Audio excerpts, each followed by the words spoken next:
നമസ്കാരം. ഹിന്ദിക്ക പ്രഥമ കവി എന്ന ടോപ്പിക്കിനെ കുറിച്ചിട്ട് ജസ്റ്റ് നമുക്ക് നോക്കിയാലോ.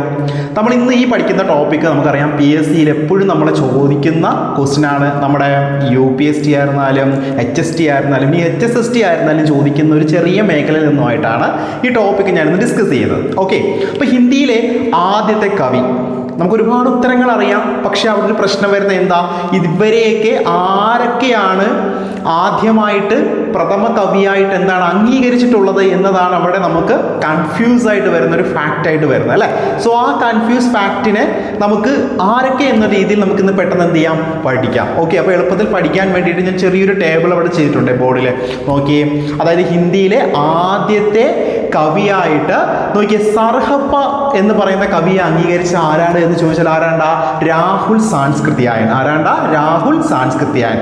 നോക്കിയേ, പുഷ്യ കണ്ടോ, പുഷ്യ എന്ന് പറയുന്ന കവിയെ അംഗീകരിച്ച വിദ്വാൻ ആരാണ്ടാ, ശിവസിംഗ് സേങ്കർ ആണ്. ആരാടാ, ശിവസിംഗ് സേങ്കർ. മൂന്നാമത് നോക്കിയേ, ശാലി ഭദ്ര സൂര്യാണ്. ആരാടാ, ശാലി ഭദ്ര സൂര്യ. അദ്ദേഹത്തെ ആദ്യത്തെ പ്രഥമ കവിയായിട്ട് പറഞ്ഞത് ആരാണ്ടാ, ഗണപതി ചന്ദ്രഗുപ്ത്. ആരാണ്ടാ, ഗണപതി ചന്ദ്രഗുപ്ത്. നോക്കിയേ, അടുത്ത് ജോയിന്ദു. അടുത്ത ആരാണ്ടാ, ജോയിന്ദു. അദ്ദേഹത്തെ ആദ്യത്തെ പ്രഥമ കവിയായിട്ട് അംഗീകരിച്ച വിദ്വാൻ ആരാണ്ടാ, വാസുദേവ് സിംഹാണ്. ആരാണ്ടാ, വാസുദേവ സിംഹ. ഇനി നോക്കിയേ, സ്വയംഭൂ. കണ്ടോ, ആരാണ്ടാ, സ്വയംഭൂ. സ്വയംഭൂവിനെ ആദ്യത്തെ പ്രഥമ കവിയായിട്ട് അംഗീകരിച്ച വിദ്വാൻ ആരാണ്ടാ, രാംകുമാർ വർമ്മ. ആരാണ്, രാംകുമാർ വർമ്മ.